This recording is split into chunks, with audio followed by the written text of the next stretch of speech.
Olá, eu sou o professor Kleber Pimentel, da Universidade Federal da Bahia, professor de obstetrícia, e vamos começar uma série de aulas sobre as infecções da gestação, os TORCH. Primeira aula é sobre citomegalovirose, pessoal.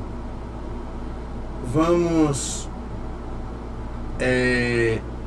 estabelecer uma prévia do que é que vai vir nessa sequência de aulas, onde eu tenho uma chamada para vocês antes disso, que é, nesse momento, vocês vão ter um momento aluno, onde vocês vão entender o processo geral da infecção por citomegalovírus, mas depois é importante que vocês invistam pelo menos 20 minutos, eu chamo a regra dos 20 minutos, do momento estudante, onde vocês vão pegar esse material que a gente estudou e vai rever em livros, na literatura em geral, artigos ou livro-texto base de vocês e fixar esse conhecimento, de preferência no mesmo dia. Então o professor antigo que ele dizia, aula dada é aula estudada. Então tentem fazer isso, que vai melhorar o processo de aprendizado de vocês. Então, na visão geral da toxoplasmose ou citomegalovirose, obviamente, o T, que é o do TORCH, por isso que a gente lembra bem, eu tenho o acrônimo, que é toxoplasmose, do T, O de outros, aí entra sífilis, HIV, HTLV, Zika, o R, que é de rubéola, o C, que é de citomegalovírus, o H, que é de herpes simples. Bom, hoje nosso foco será citomegalovirose. E quem são os complementos desses outros? O HIV 1 e 2, que também rastreamos no pré-natal, o HTLV 1 e 2, porque na Bahia nós temos uma prevalência importante, 1,3, 1,8%, hepatite B, anti-HCV, que é para hepatite C, e o vírus da Zika, embora desde a epidemia, que foi em 2015, 2016, a redução dos casos é absurda, praticamente não se vê mais infecção por Zika neste momento, mas ela entra como outros no rastreamento, embora a gente não faça na prática, não exista, não se use com tanta frequência em protocolos nacionais. Entendendo a epidemiologia da TORCH, né, essa visão geral que a gente tem que ter das infecções congênitas, toxoplasmose, para vocês terem uma ideia, de 1 em 100 casos, 1 em 100 nascidos vivos, mas pode chegar ou reduzir a 1,1 em 1000. Obviamente que depende da localidade. Alguns países têm uma prevalência, uma incidência maior de toxoplasmose. A sífilis, que em 2008 a taxa de detecção em gestante foi de 21 em 1000 nascidos vivos, ou seja, seria 2 em cada 100 mulheres. Nós teríamos um caso de sífilis, e a taxa de incidência de sífilis congênita foi de 9 em 1000, ou seja, quase 1% nascidos vivos no Brasil, né, que é nosso país.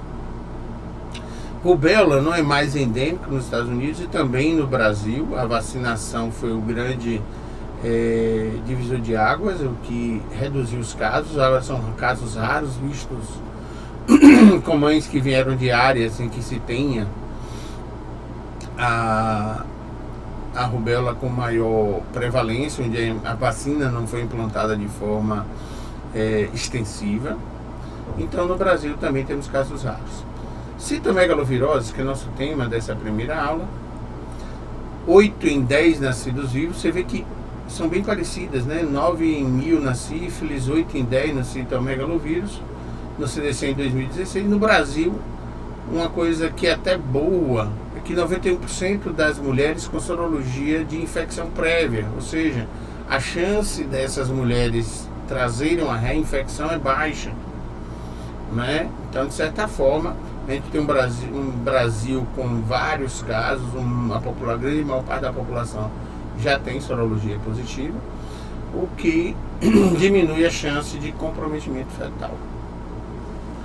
O herpes também que entra, mas esse é um dos menores, é 1 em 5.000 nascidos vivos, né? Mas está na lista dos outros da tosse.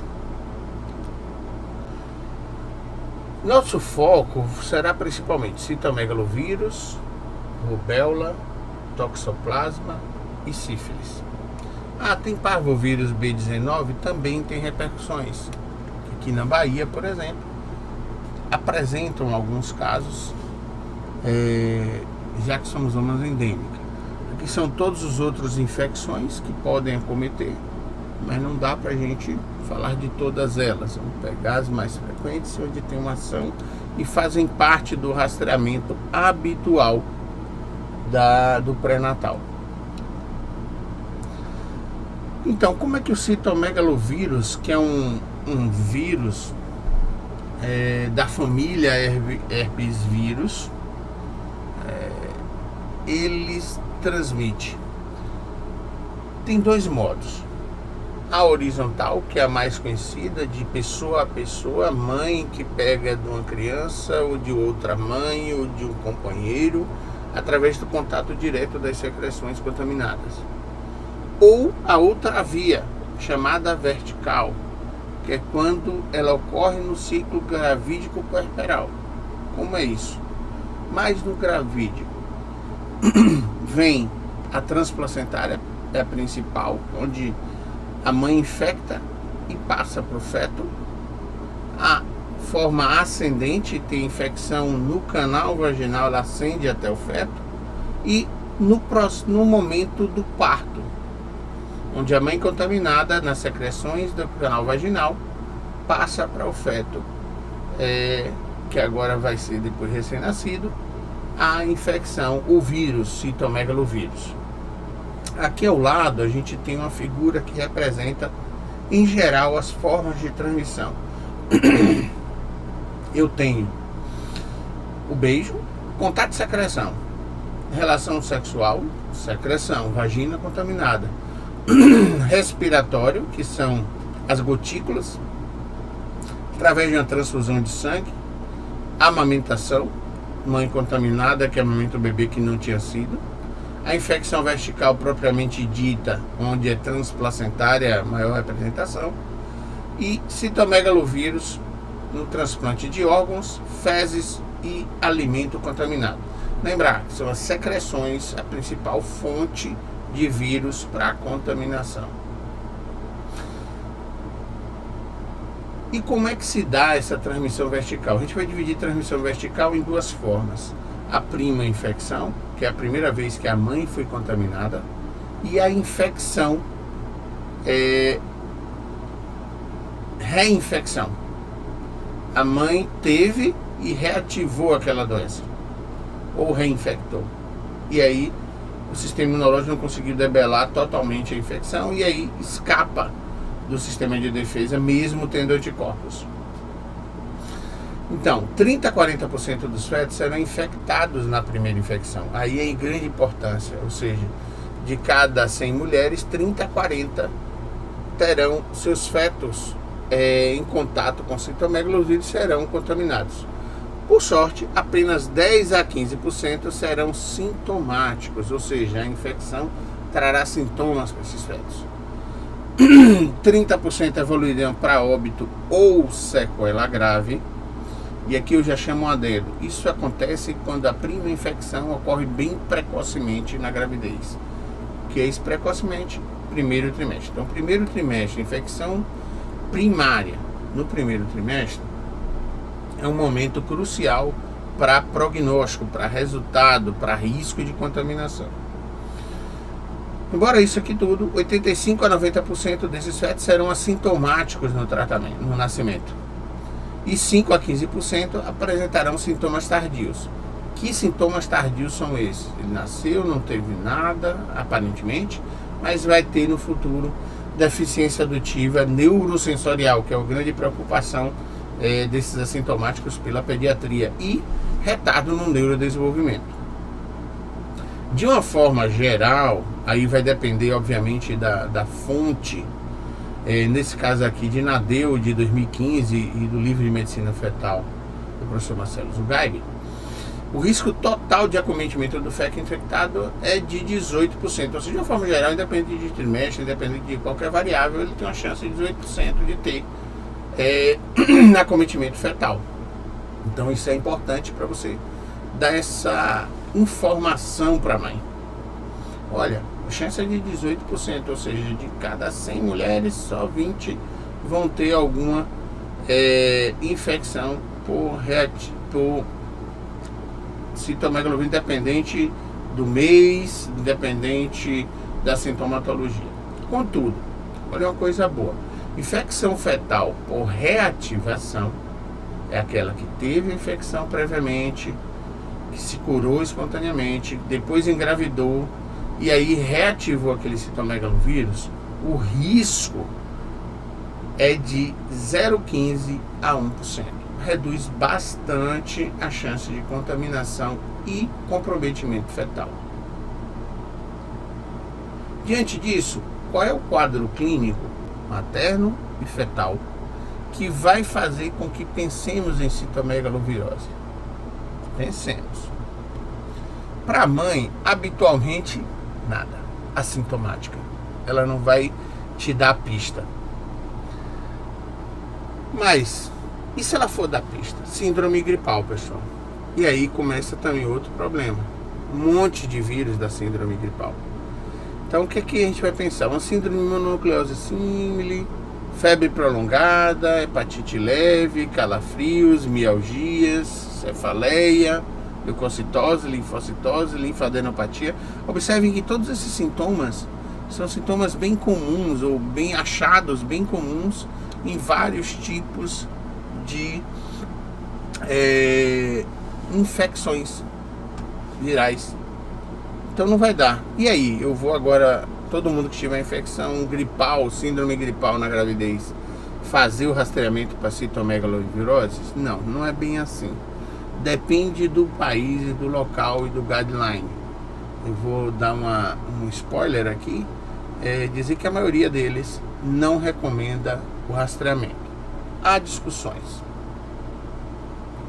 E para o feto, qual é a sintomatologia para o feto? O feto não vai mostrar sintoma, vai mostrar sinal. Feto ou RN?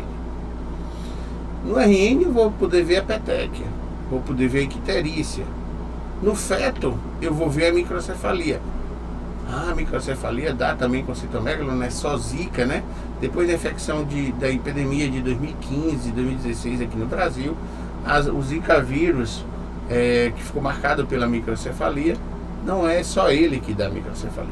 Citomegalovírus também era o grande diagnóstico diferencial. Restrição do crescimento fetal também dá no citomegalo. Perda auditiva, olha a perda neurosensorial. Corioretinite, convulsões. Isso aqui basicamente eu rastreei do RN. Mas e o feto? Dentro do útero, como é que a gente vai achar? Gente, feto dentro do útero, as indicações vão ser vistas por ultrassonografia. E aí é que eu entro na parte do diagnóstico.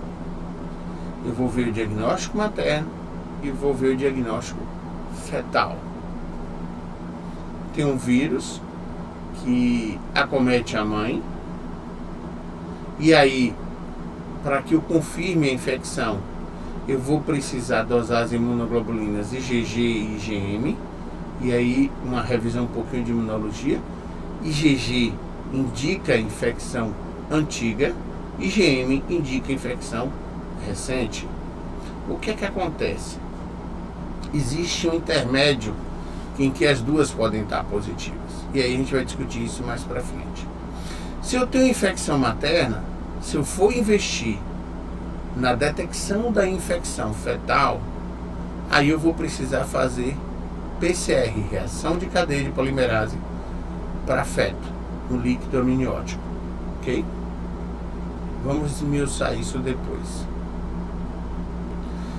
Então, trago aqui para vocês um organograma de raciocínio, um algoritmo, na verdade, de raciocínio para a imunologia do citomegalovírus, né? Como é que a gente vai rastrear usando IgG e IgM?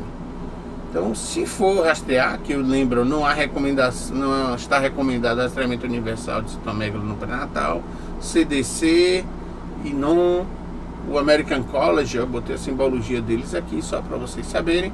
Isso aqui é o que eu chamo de todinho, isso aqui é para vocês gravarem quando aparecerem o todinho é gostoso, né? E aí, o todinho é a essência do que é importante para vocês no raciocínio, para o dia a dia, para as provas, né? Para essa condução no citomegalovirose. Primeira coisa primeira consulta, eu tenho IgG e tenho IgM. Dosei os dois. Vou ter 3 situações aqui. Primeira situação, eu tenho um IgG positivo e um IgM negativo. O que me informa isso aqui? Olha, o IgG eu disse para vocês que é infecção antiga, IgM infecção recente. Se eu tenho IgG positivo e IgM negativo, então essa infecção aconteceu no passado. Então provavelmente essa gestante já teve infecção antes da gravidez. E o que é que eu faço então? Para o rastreamento, porque ela está me dizendo sorologicamente que a infecção é antiga. Ok? Perfeito. Segunda situação, vou pular para cá. IgG negativo, IgM também negativo, ou seja, o sistema imunológico não entrou em contato, não produziu anticorpos, ela não foi infectada previamente pelo vírus. Então, o que é? Se for um país que faz o rastreamento, ou um protocolo de algum local que faz o rastreamento para citomegalo, eu vou repetir a cada trimestre. O que é isso? Primeiro, vamos relembrar os trimestres. Quando é que eu considero o primeiro trimestre? Do início da gravidez até 13 semanas e 6 dias. Segundo trimestre, 14 semanas até 28 semanas. E terceiro trimestre, depois da 28ª semana. Então faria mais 2, né, que eu fiz um no primeiro, faz um no segundo e faz outro no terceiro, nas pacientes suscetíveis. A terceira situação é a situação que deixa a gente em dúvida. Por quê? Eu tenho não só o IgG, como tenho também o IgM positivo. E aí o que é que eu vou fazer? Teste de avidez para IgG. Professor, o que é isso? Bom, se eu tenho positivo IgG e IgM, como é que eu vou saber se é antiga ou se a infecção é nova, é recente? Seguinte forma, como o IgG é a molécula que vai me dizer infecção antiga, se a infecção for antiga, ela vai ter uma alta afinidade para essa imunoglobulina. Ok? Então, teste de avidez para IgG. Vou esmiuçar no próximo slide. Se o teste de avidez der baixo, ou seja, não tem tanta afinidade pelo IgG, eu vou considerar esse feto como, ou essa mãe como infectada. E aí, se for no meu protocolo, no meu serviço, eu vou investigar também o feto. Contudo, se for de média e alta avidez, eu vou considerar sem infecção. Porque ele está tão afim da IgG que provavelmente essa infecção, esse namoro já é antigo. E aí eu tenho, poxa professor, mas o IgM também está positivo. Gente, o problema é que o IgM às vezes pode ficar positivo por até um ano, né? Então, embora ele seja infecção crônica, ele pode ficar como uma cicatriz. Por isso que gera esta confusão. Então lembrar, IgG, infecção crônica, IgM, infecção aguda. Contudo, o IgM pode ficar como cicatriz um tempo e coincidir com a positividade do IgG. Vamos em frente. Então, como é que eu interpreto a avidez do IgG? Baixa avidez. Na infecção materna primária recente, menor que 3 meses. Então, quando é que eu tenho baixa avidez? 3 meses, menos de 3 meses aquela infecção ocorreu. Ok? Então, se eu fiz, essa sorologia foi coletada com 10 semanas. Eu dei o IgG e IgM positivos. E eu olho a avidez, ela dá uma avidez recente, eu fico na dúvida se teve infecção ou não. De preferência, assim, com 10 até que você não ficaria tanto, mas com 12 ou 14 a coleta, que dá mais ou menos os 3 meses, aí você ia dizer, olha, aqui é infecção. Perceberam? Dei duas situações. Uma muito cedo, que você conseguiu dosar logo no início da gravidez, o que é difícil. A maioria das vezes a gente consegue dosar e capturar esse citomegalovírus já depois do primeiro trimestre. E aí é o que atrapalha a gente. O teste de avidez baixo indica infecção recente, tá? Quando essa avidez é menor que 30%. É assim que aparece no resultado do IgG.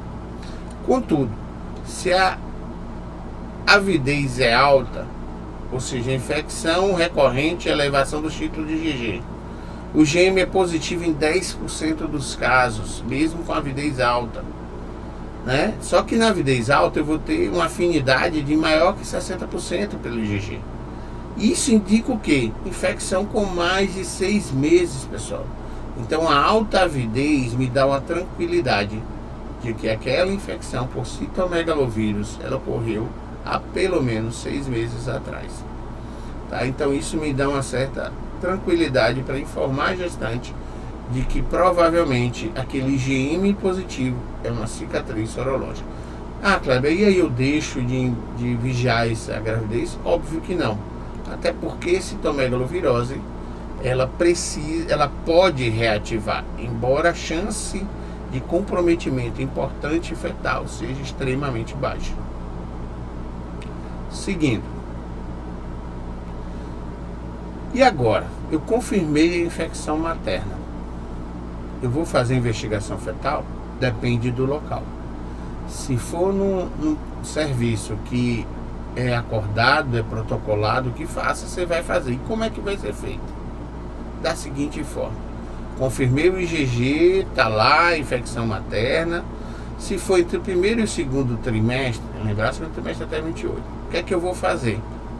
Aí manda para medicina fetal, e aí vai fazer a amniocentese após a 20ª semana e com pelo menos um intervalo de 7 semanas a partir da infecção inicial. Ou seja, eu não sei exatamente quando é que foi. Eu tento colher na história da paciente quando é que ela teve alguma síndrome gripal, uma moleza, uma fraqueza, alguma coisa que me faça pensar que foi a infecção pelo citomegalovírus. Eu faço mais ou menos esse cálculo. Por que isso? Porque se essa investigação for feita antes desse prazo, antes da 20ª semana de gravidez e menos de 7 semanas da infecção, pode ser que tenha um falso negativo. E aí eu tenho a falsa impressão de que o bebê não foi contaminado.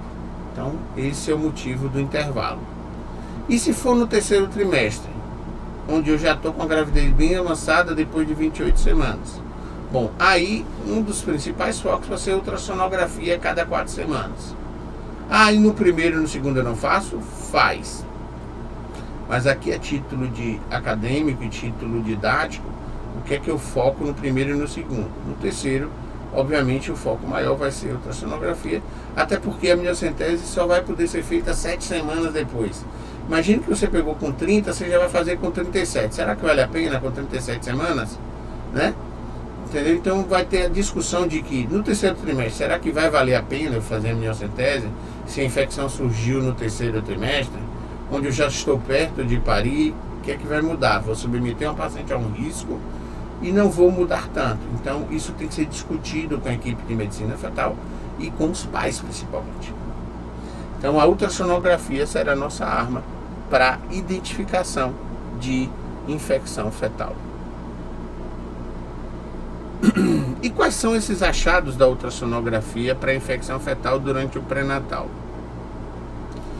Os principais são ventriculomegalia e calcificação periventricular e hepática. Boa parte, o que é a ventriculomegalia? É a dilatação dos ventrículos laterais do cérebro fetal. Então aqui uma imagem de ressonância, ó. Essa área mais clara é o ventrículo dilatado. Poxa, Kleber, mas ressonância vai fazer ressonância em todo mundo? Não, aqui é título de que vocês relembrem um pouco essa anatomia cerebral e se situem em relação ao que a gente procura no feto. Eu vou usar a ultrassonografia, barato, rápido e sem radiação, sem tempo, sem câmara apertada. E aí vai ter a dilatação desses ventrículos. Esses pretinhos aqui são ventrículos laterais que vão estar dilatados. Aqui um outro esquema, o normal, e aqui o dilatado.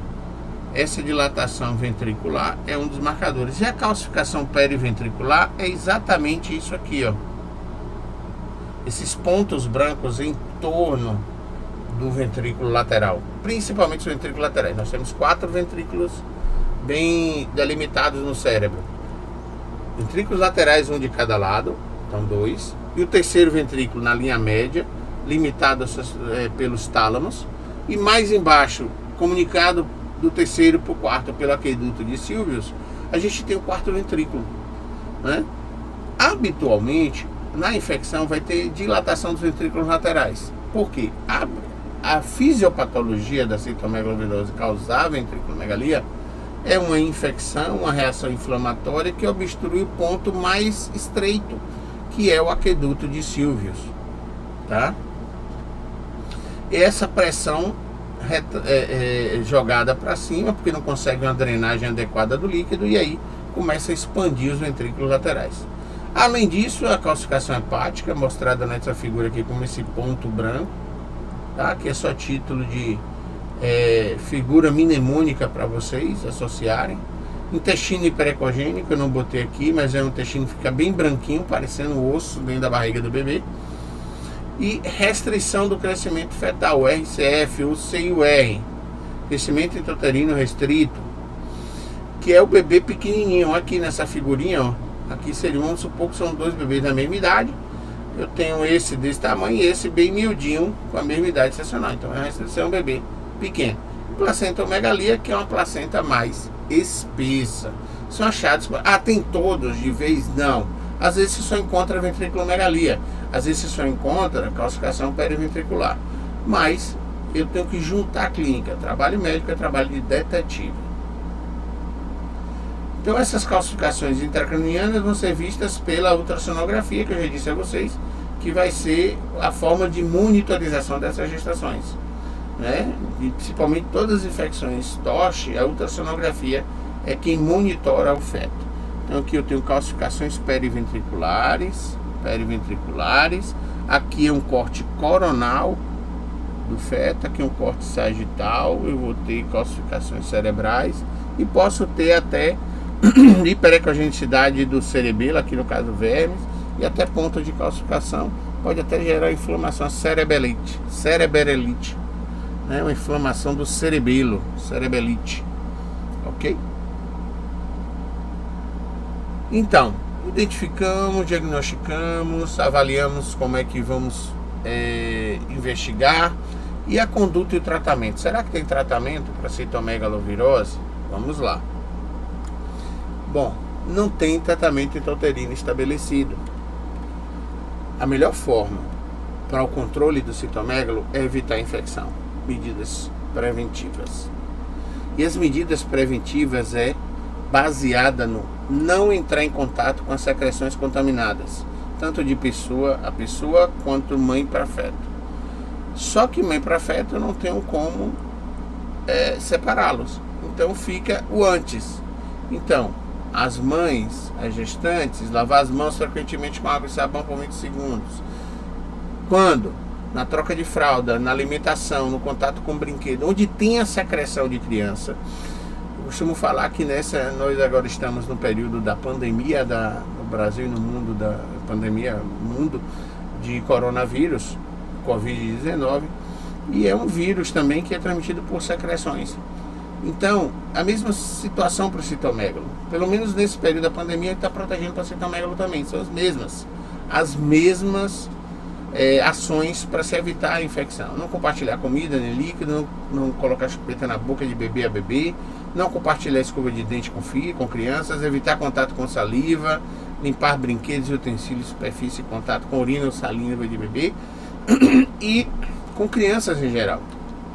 Gente, evitar contato com as secreções. É assim que a gente consegue identificar, prevenir a infecção por citomegalovirose. Ok? Propostas de tratamento. Tem pesquisas tentando usar, por exemplo, ganciclovir, que é o antiviral, em altas doses, e gama-globulina hiperimune. Contudo, não temos guidelines que sugiram esse tratamento com veemência. É uma grande dúvida. Os resultados não estão promissores. Então, o American College of Obstetricians and Gynecologists, ele não recomenda. O Colégio Americano de Ginecologia e Obstetrícia não recomenda nem o CDC, que é o equivalente ao nosso Anvisa lá nos Estados Unidos. Por quê? Porque as evidências de resultados adequados são pequenas e você aumenta os efeitos colaterais das drogas. Tá? Então não tem um tratamento estabelecido. Se eu não tenho, qual vai ser o prognóstico? Bom, para o feto e RN. O feto ele pode ter os poucos sintomas, graças a Deus a maioria não vai ser assintomático, mas os que tiverem sintomas vão ter ventrículomegalia, calcificação cerebral, calcificação paraventricular, todos aqueles que a gente falou, restrição do crescimento uterino, intestino ecogênico, polidrâmino, até morte. Lembrar que os mais graves estão associados a infecções iniciais, primeira infecção no primeiro trimestre, tá bom, pessoal? E no recém-nascido, tá na mão da pediatra, o que ela enxerga, o que ela vê? Peteca, icterícia, a microcefalia, a restrição do crescimento, a perda auditiva, a corioretinite, convulsões. Lembra que tudo isso é secundário ao processo inflamatório infeccioso e sequelar do sistema nervoso central. Olha que quase tudo, do fígado também.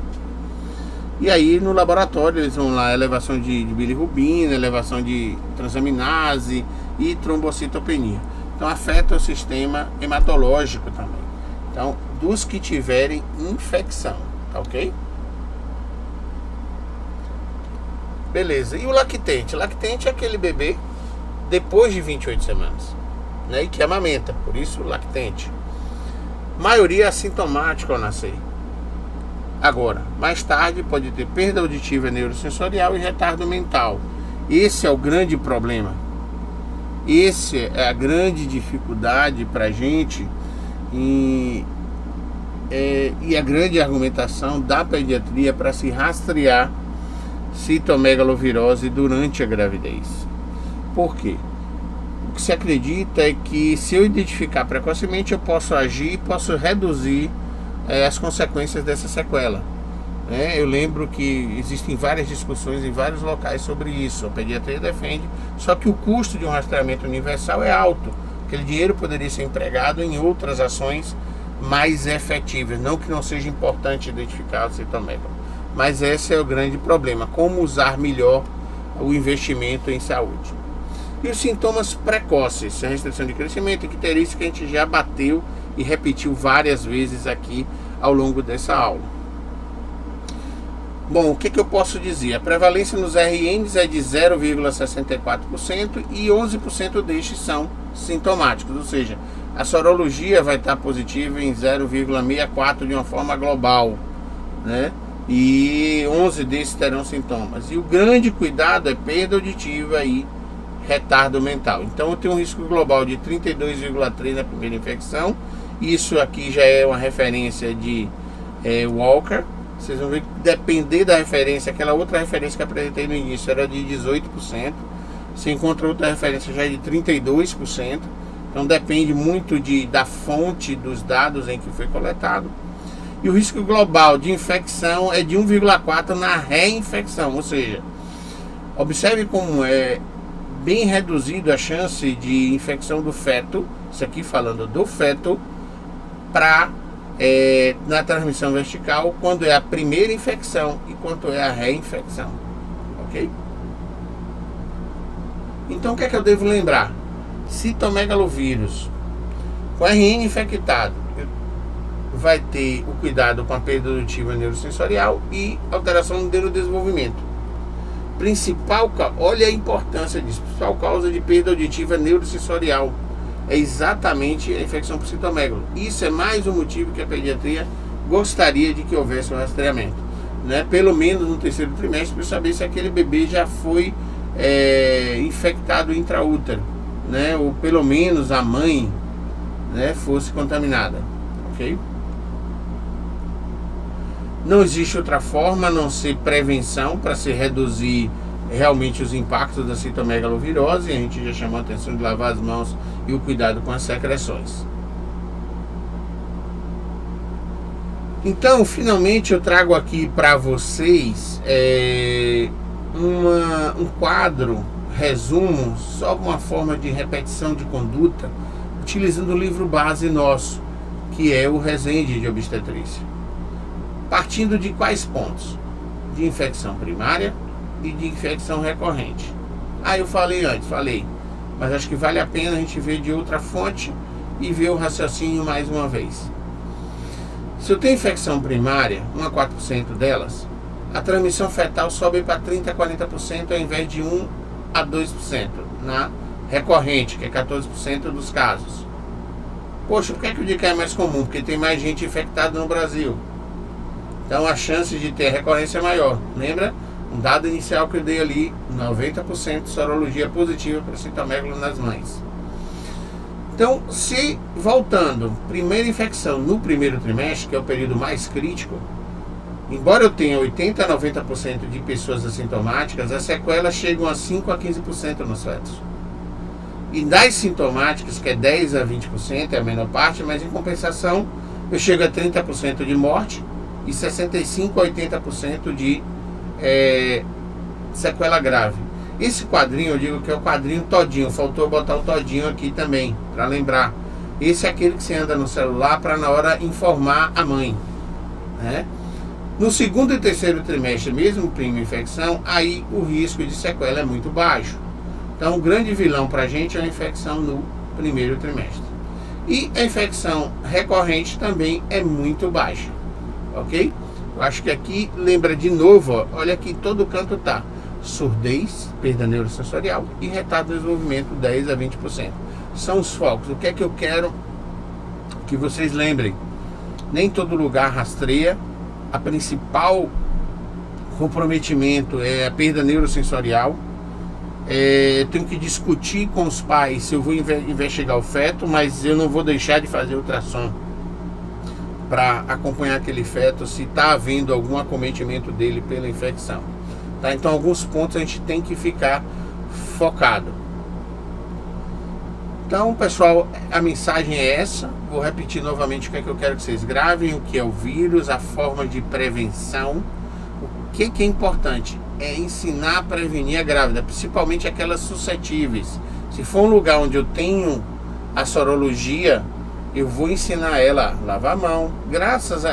Se tem alguma coisa, não existe coisa boa em pandemia, mas o hábito higiênico ter mudado, isso já ajuda nas outras infecções, né? Que é a única forma mais precisa para a gente de evitar o comprometimento por citomegalovírus, tá? Então a sorologia é a forma de diagnóstico. A forma de diagnóstico fetal principal vai ser o rastreamento com ultrassonografia. A miocentese é reservada a casos especiais. O acompanhamento dos possíveis comprometimentos com ventriculomegalia, calcificação intracraniana e restrição de crescimento principalmente, né? O prognóstico vai depender de quão infectado está o feto e que esses bebês vão precisar ser seguidos depois que nascem, porque podem ter consequências tardias como a perda neurosensorial auditiva e alterações no neurodesenvolvimento dessa criança, ok? Essa imagem da menina aqui estudando, que é o que eu quero que vocês façam, aqueles 20 minutos, que é o momento estudante, onde você vai pegar essa aula e vai revisar, ler o capítulo sobre citomegalovírus, o material que a gente vai disponibilizar, para poder fixar esse conhecimento e guardar a informação, ok? Até a próxima aula então, um grande abraço, pessoal.